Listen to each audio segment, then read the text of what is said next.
Magandang umaga mga kahuan. Narito na ang ating latest weather update today morning edition.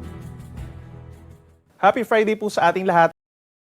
Humihina na po yung epekto ng shear line o yung linya kung saan nagtatagpo po ang malamig na amihan at mainit na easterlies dito po sa malaking bahagi po ng Mindanao kung saan nagkaroon ng minsang malalakas na pag-ulan kahapon.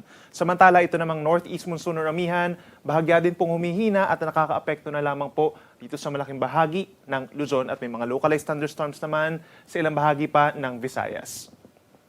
Wala pa rin po tayo nakikita na bagyo na papasok ng ating Philippine Area of Responsibility sa susunod po na 5 araw, bagamat patuloy nating minomonitor itong mga cloud clusters sa paligid po ng Mindanao.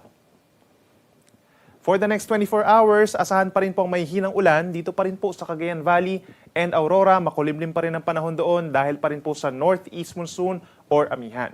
Habang dito naman sa natitirang bahagi pa rin ng Luzon, halos katulad pa rin po na weather conditions as yesterday. Meron lamang mga pulupulong mahinang ulan, lalo na dito sa may northern portion of Quezon, kabilang ang Polillo Islands at mga probinsya pa ng Kalinga, Apayao, Mountain Province, and Ifugao dito sa may Cordillera Region. Habang sa Metro Manila, possible pa rin yung mababang tsansa ng mga pag-ulan, gayon din sa western section pa ng Luzon. In terms of temperature, mababa pa rin po or malamig pa rin sa malaking bahagi po ng Northern Luzon, kung saan sa Baguio City, possible yung hanggang 14 degrees Celsius na minimum temperature ngayong madaling araw. Dito sa Metro Manila, nasa 22 degrees Celsius, bagamat kahapon po ay nakapag-record tayo ng 20.1 degrees Celsius na pinakamababang temperatura sa Metro Manila simula nung nag-start po ang ating amihan season. Habang dito naman sa Tagaytay at sa Maylawag, pinakamababa ang 20 degrees Celsius. Sa ating mga kababayan dito po sa Palawan and Visayas, halos katulad din po na weather conditions as yesterday. Partly cloudy skies in general, minsan maaraw lalo na po sa umaga hanggang sa tanghali, and then sa hapon hanggang sa gabi, minsan nagiging maulap at possible lamang din po yung mga pulupulong ulan or pagkidlat, pagkulog. Sa ating mga kababayan po sa Mindanao, nagkaroon po ng malalakas sa pag-ulan kahapon pero mababawasan na yung mga pag-ulan dito sa may Caraga Region and Davao Region dahil sa paghina po ng shear line o yung banggaan ng mainit at malamig po na hangin. Yung mga pag-ulan natin, light to moderate rains po simula ngayong umaga hanggang mamayang hapon, then mababawasan na po pagsapit po ng gabi. Sa natitirang bahagi po ng Mindanao, may mga pag-ulan pa rin dito po sa bahagi ng Sulu and Tawi-Tawi. Epekto po yan ng shear line. So minsan malalakas po na pag-ulan ito. Mag-ingat sa mga posibleng paha at pagguho ng lupa.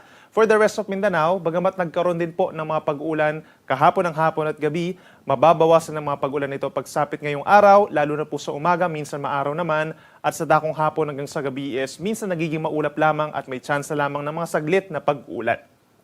Temperatura natin dito sa Visayas, hindi pa rin natin nakikitang magiging mainit o higit sa 30 degrees Celsius. Habang dito sa Metro Davao, 23 to 29 degrees.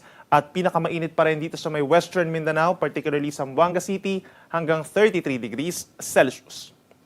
Dahil po sa malakas pa rin na northeast monsoon o yung mga bugso dito sa may eastern side of our country, meron pa rin tayong matataas na mga alon dito sa may northern and eastern coast of Catanduanes, sa bahagi po ng Rapu-Rapu Albay, Sorsogon, northern and eastern coast of northern Samar, silangang baybayin po ng eastern Samar, pababa ng eastern Dinagat, itong Siargao and Bukas Grande Islands, Surigao del Sur hanggang sa eastern coast of Davao Oriental. Meron pa rin tayong mga pag-alon na nasa 4.5 meters ang maximum po or nasa 1.5 palapag ng gusali. Delikado sa maliliit na sasakyang pandagat, lalo na sa mga nangingisda. And then pagsapit po ng susunod na linggo, magkakaroon muli tayo ng surge or bugso ng panibagong amihan na magsisimula po sa Lunes, magdadala ng mataas na pag-alon dito sa may Northern Luzon at maring maapektuhan muli ang eastern side of our country hanggang sa kalagitnaan ng susunod na linggo.